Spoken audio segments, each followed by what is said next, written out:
Hey friends, the most common topic brought up in my live stream lately is my thoughts on the portal and the progression system. I plan to tackle that topic here.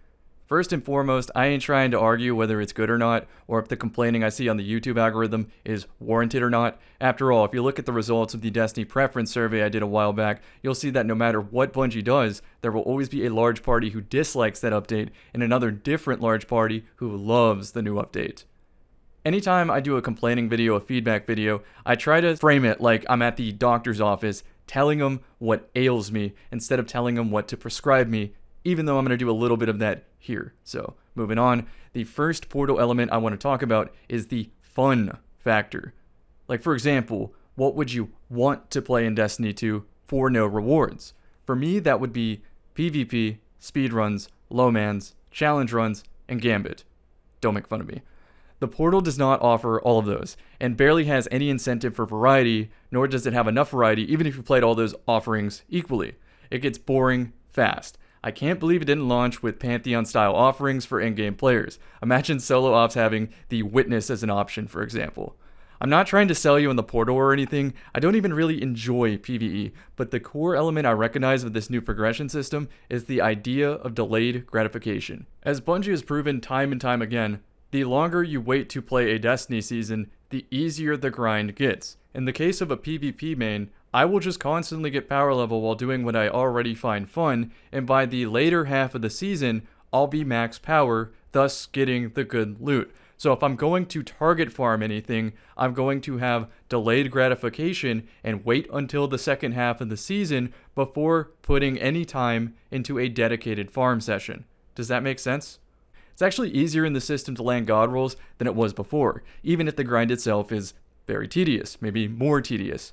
For example, if I wanted a specific roll on a Matador shotgun, I could farm it immediately, and maybe I get the god roll on the first try, or maybe, more often the case, it takes 5 straight days of ogre farming. Then after that, maybe I also want to pair it with a midnight coup from Onslaught, and that could be another 9 days before I see that god roll. And now since rocket launchers pull 2 rockets off the wall in PvP, maybe I also should grind for a specific roll on a rocket that has both Demolitionist and Wellspring.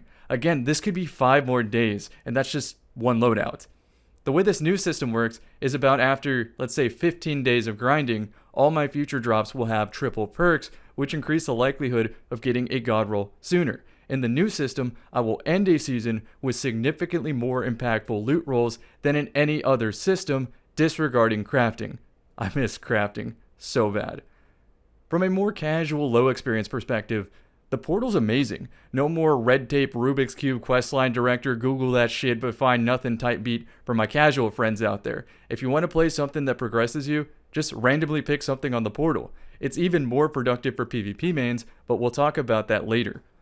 The part of progression that I'm not a fan of is it feels that if I want better rewards, I have to put in more time, and skill does not even slightly expedite the process. Why would you want to expedite the process, though? A common complaint of a large camp of the Destiny community is they want, quote-unquote, something to grind for.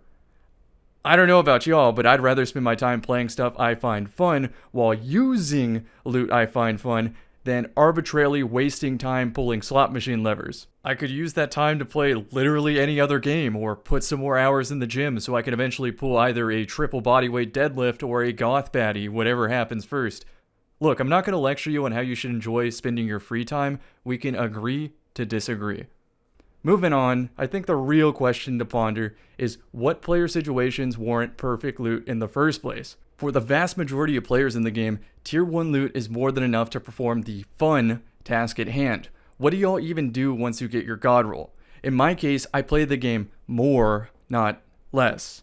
The players that need Tier 5 rolls to succeed fall into the following categories. You're either a speedrunner who needs hyper-specific rolls and armor splits to achieve a new personal best, a challenge raider or a low manner who needs more damage to take one teammate out of that clear, a PvE Sherpa who needs a stacked build to essentially solo endgame activities, a Trials service streamer who needs the strongest loot to get enough of an edge to carry a worse teammate, a competitive player who wants to push the limits of PvP and be the best, or an experimental player who wants to fine-tune build combos to do aesthetic clears like you might be seeing in the background I am reusing footage.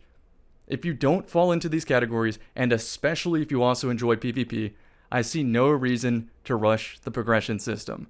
It's a good thing you can just party up with your friends then to make the progression system less painful and tedious, right? Oh wait. Essentially, if you're not in the same power level bracket as your teammates, you have to do harder activities for a worse reward. Why would you subject them to such an inefficient use of their time if none of you enjoyed the activity you're playing in the first place? It just makes me think of that Bungie slogan change from "we make games we want to play" to "we create worlds that inspire friendship." I can't play with my friends because if we're not similar power level, someone has to work harder for less loot. There's no reason to interact with old raids since we obtained all the relevant god rolls. Crafting actually doesn't matter in this example here because I'm talking adepts. We went for adept triple perk god rolls and we got them all, so it doesn't even matter if crafting existed or not.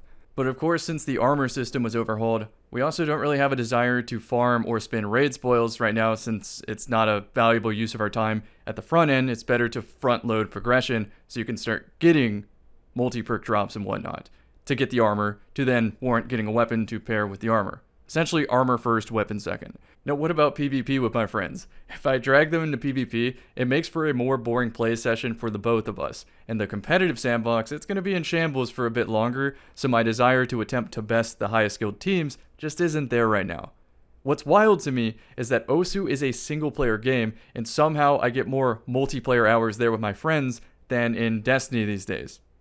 Just saying.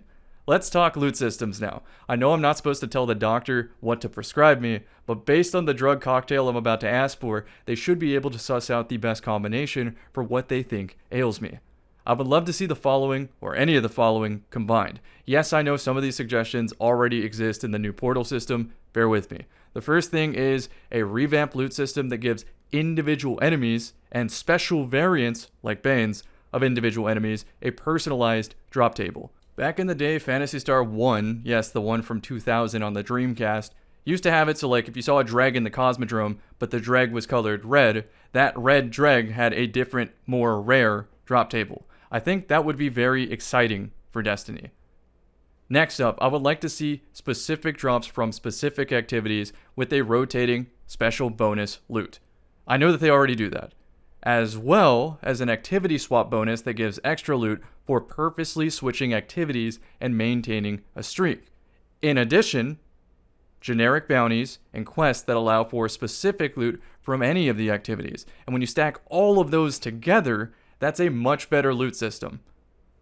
Next up, raids should have spoil and power bonuses that rotate every, 4 hours. The short, easy raids should give less of an amount, and the long, difficult raids should give more of an amount. That way you can convince your friends to attempt Verity and Salvation's Edge without everybody logging out of Discord. Next, I'd like to see a daily and weekly speedrun leaderboard for various activities in the portal, and then have your performance on these, like let's say your top 50%, that might give you Glimmer. Then let's say your top 40%, that gives you Glimmer and then some other material. And then top 5%, maybe you're getting Bright Dust, Just keep ramping it up, and it can be more and more cosmetic the higher skill you get. That way nobody feels slighted or discouraged, but you do have something to work towards.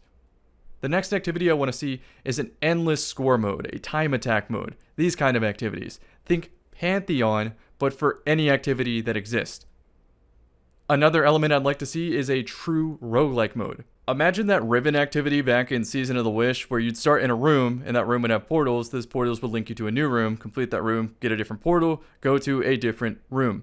But instead of rooms, it was just activities in Destiny, like linking from one lost sector to a completely unrelated dungeon activity to a completely unrelated raid boss or story campaign boss or something like that. And along the way, you get upgrades for your character's blank, kind of like prismatic, and you're mixing illegal combinations that you pretty much would get nowhere else in the game, and you're using your experience with Destiny to make good choices for the overall build on the fly. I think that would be so sick. I know the technology's probably not there. Maybe that's a Destiny 3 pipe dream, but I figured now was the time to mention it because it seems like they're cooking and they're on the right path here. I just don't know what is unrealistic for the future, or rather how long it will take until we're there. The next activity, since we do have it in the game, might be an enhanced version of Onslaught, where it starts a lot harder with faster pacing and optional bonuses for skipping the buy phases intentionally. That's about all I got to say on the portal. Thank you for listening, friends, and being nice in the comment section. I will see you in the next one.